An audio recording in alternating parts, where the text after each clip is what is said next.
as I was writing this talk that I wanted to impress you with my usefulness and my insightfulness and my eloquence. How do I do that? I don't know. But at first, I tried to run in every different direction at once. I tried to appeal to every different kind of person that I could think of. I started to feel anxious, and then I started to feel embarrassed about my anxiousness because I've given so many talks. I should be completely comfortable by now. I knew that I was trying to do too much in too little time, and then I felt guilty because I knew it, and I was still trying to do it. Even when I started this version, I hesitated. I thought, what if I can't finish it? What if it doesn't go as well as I imagine it? What if I try my best and I still make all the wrong choices? And then I realized, it's time to practice what I preach, to actually do what I know in theory. Because this talk is about being uncomfortable, about uncomfortable moments, about exploring and learning from uncomfortable situations. For the last 3 years, I've been facilitating conversations and organizing events around a variety of crucial but often avoided topics like sex, failure, emotion, disagreement, feedback, religion, death, and others. Today, I want to share more about why uncomfortable is useful, what I've learned, what I'm trying, and some science has given me insights along the way. For me, in this talk, my takeaway is this. Sometimes I'll feel uncomfortable, and I want to take those moments as opportunities to be curious, to look for something to learn, to try doing something different, and that takes practice. And that practice will feel awkward and uncomfortable too, at first, and every time, until sometimes it won't. Here's how I remember that. Let's all cross our arms for a moment. Go ahead, cross your arms. Okay, good, great, uncross. And now cross them the other way with the other arm on top. It's awkward for me. The usual way feels good. The new way feels strange. Falling back on my habits is easy, and changing them takes constant attention and awkwardness. So pause. A note before I continue. Today, you'll hear some things that are new and some things that you've heard before, some things that are interesting and some things that seem irrelevant. So take what's useful to you and don't worry about the rest. It might be something I say, but more likely it's something you think or feel during this time. Notice where you feel uncomfortable and see where that discomfort is coming from. Contrast my experiences with your own. Take what's useful and try to put it into practice. People say that what's scarier than death is public speaking. But I think private speaking is scary in a similar way. I want to believe that I don't care what the other person thinks of me, but when we're face to face, that's really not true. In casual conversations, I'm concerned with looking stupid, too weird, too awkward, not nice, not knowledgeable. Sometimes I want to seem successful or intriguing or impressive. In more intimate or important conversations, it seems like our relationship or my sense of identity is at stake. My brain goes wild with fears like, will this change everything? What if I am wrong or abnormal? What if I am not good enough, not smart enough? Will I still be accepted or trusted or loved? For a while, these conversations seemed so risky, so potentially out of control that I avoided them completely. How did I do that? By pretending. With friends or at work, I tried to be someone who fit in, who was doing fine, who was doing better than fine. I'd rather be polite than real. I would always be happy to help, and I would never ask for help. I wanted to give off the vibe of, I've got it all under control. Conversations seemed like a strategy game where I was trying to win by saying all the right things, but I didn't know all the rules. I didn't even know the goals. As I ran from vulnerability, my discomfort grew because everything seemed more and more risky. And so I withdrew, avoiding conversation. And when I had to talk, I stuck to small talk, repeating my questions and answers, tolerating boring conversation. I didn't try to make interesting conversation, but I did expect others to do it. Between all that anxiety and frustration, I asked, why do I have conversations at all? Why am I talking? It must be more than trying to shape others' opinions of me. On the surface, it might be a meaningful way of passing the time, of exploring interest and excitement, and then a way to learn and to reflect, to find like minds and new perspectives, to feel useful and appreciated. And then most deeply, conversations are about connection, to feel heard and understood, to feel close to and understanding of others, to feel that we are not alone in our strange, chaotic, and mysterious experiences of life. Maybe conversations weren't strategy games like I had thought, but a way of traveling together by pedal boat. Maybe we aren't competitors on opposite sides of the table, but side by side, each with our own set of pedals, coordinating with each other to go around the fountain or explore the tiny, tiny islands or go out of bounds. It's much easier when we communicate where we want to go, and even easier if we're open to surprises and fine with finding dead ends. So I asked, how do I have more of these meaningful, useful conversations? And of course, I did the first thing that was comfortable, organizing events. So that was the start of Fuck Up Nights, where speakers share candidly about business failures, and Cut the Small Talk, where people discuss crucial but taboo topics like sex, self-worth, money, the imposter syndrome, family expectations, and more. We pick topics that people traditionally avoid, so soon I realized a big part of why we avoid them is because we've always avoided them. Talking about them is new, and like learning a new language, it feels awkward in the beginning to start putting our silent thoughts into words.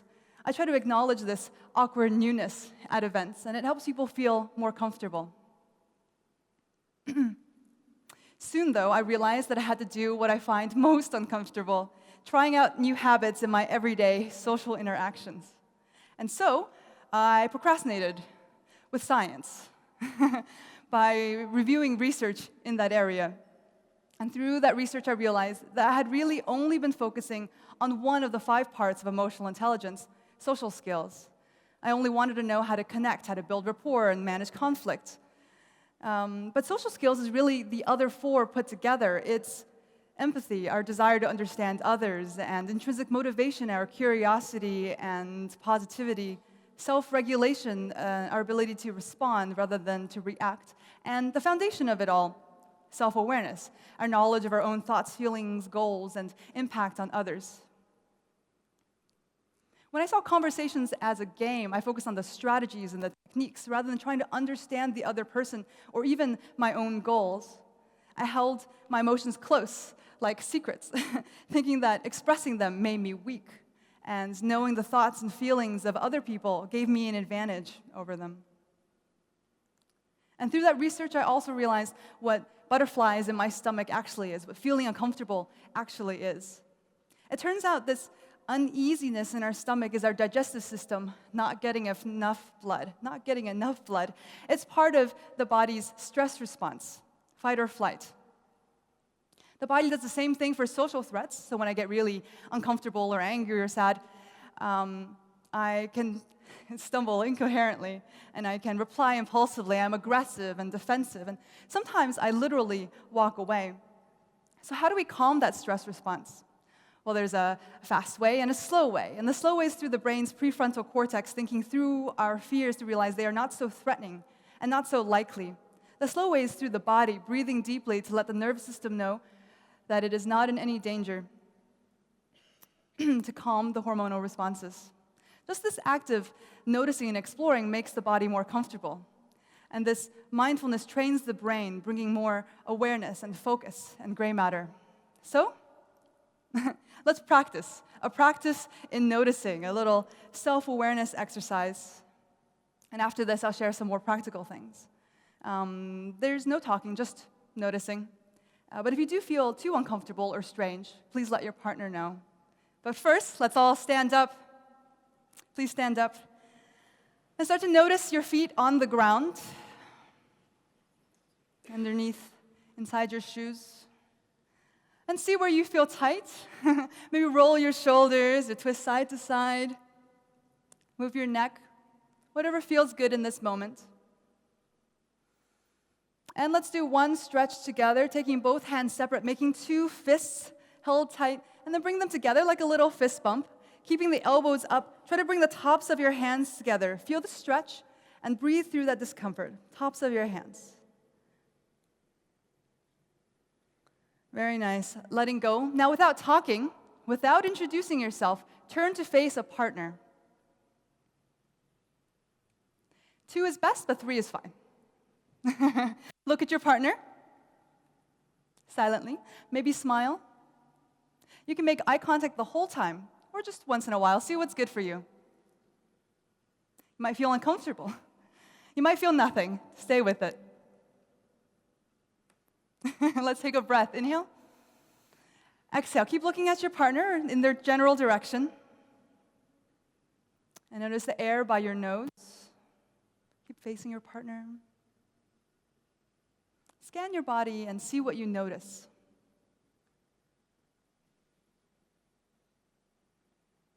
Where is your attention? Keep looking in the general direction. Now, silently, try describing what you feel. Warm, empty, small, buzzing, sharp. In your mind.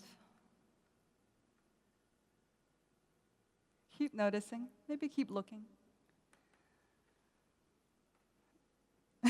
All right. Inhale. Exhale. Thank you very much. Please take a seat. And think about what you noticed. You might have noticed many things, but here are a few possibilities. Maybe that eye contact is really meaningful. Maybe that noticing is difficult. Maybe that body awareness feels good. Or that awkwardness and discomfort are kind of funny, like an inside joke. As I practiced noticing, I became more able to slow stress and discomfort as they came up. As I practiced noticing, I became more able to separate the physical sensations from the emotional labels I attached to them. For example, embarrassed and angry feel very similar in my body, and anxious and excited feel very similar as well. The difference is the words I'm using to describe them. Because emotions are a mix of the physiology and the psychology. They are what's in my body understood through my description and my story. And so I realized that other people don't make me uncomfortable. Discomfort comes through how I'm choosing to interpret the situation. It comes from the filter of my thoughts, feelings, fears, desires, and expectations. In this way, emotion is information, and discomfort is data. As I became more aware of my uncomfortable moments, I also realized that some things I do to other people are things I don't like other people doing to me. 2 examples. In a disagreement, I will often passionately argue, citing facts and logic. When people do that to me, I can feel judged or annoyed or defensive. Those arguments have almost never changed my mind. And 2, sometimes when someone shares something emotional, I might reply with, at least it wasn't worse. But when people say that to me, I feel pressured to just get over it, like my situation is small and simple and not deserving of emotion. As I became more aware of my discomfort, I also became more confident in saying no. No, just kidding. Let me go back a little bit. Being uncomfortable is a moment to reconsider the things I do naturally, to see what might suit us better. And in those 2 examples, questions often work better. Questions about what would be helpful, and questions that I don't expect a particular answer to. With questions, we both learned more and felt good doing it. So now, as I became more uncomfortable, more aware of my discomfort, I became more confident in saying no. Just kidding. Let me go back one more time. Another big habit I had was being strategic about everything I said instead of just saying what I was thinking. And that often resulted in miscommunications or panic when I lost my train of thought. So now I try to acknowledge that out loud by saying, I don't know what to say. What's coming to mind is, or I notice I've been rambling. My point is, or oh no, I don't recall your name. Or in more intimate situations, I notice I'm uneasy. I'm nervous that blank will happen, and what I value most is blank, usually trust or closeness in our relationship. Here we go. I became more confident in saying no, as I mentioned earlier, and now I say, thanks for sharing. I notice I can't focus. Could you email me everything so I could really give it attention? Or, I'm too hungry to think, and I want to. How about after lunch? It really affects your thinking. Or just, oh, I'm not comfortable discussing that. Before, I'd just been tolerating uncomfortable moments because I didn't know for sure that I was too uncomfortable, and I didn't want to be impolite. Even though I run events on taboo subjects, starting those conversations in real life where it matters is still not easy. And so now I try to make a habit of giving gentle invitations. For example, to talk more about failure or sex. I might highlight the relationship or business struggles in a movie, or share an article about entrepreneurial depression or the science of sex. Let me end with a story.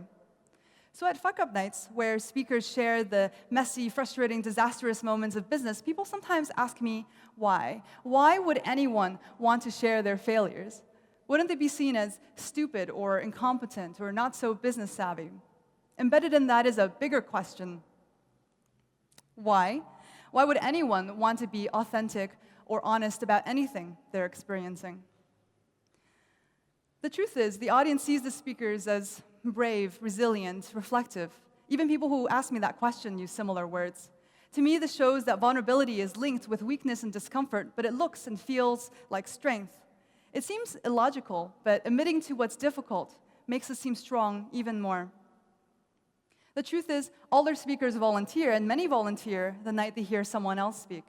To me, this shows that acknowledging what makes us uncomfortable brings us more comfort and less anxiety. And being open about it allows others to do the same. So slowly, as we practice talking more about these topics we might avoid, like failure or sex, it becomes more okay both to talk about failure and sex, and to experience sex, and to experience failure, to experience all the weirdness and complexity of life.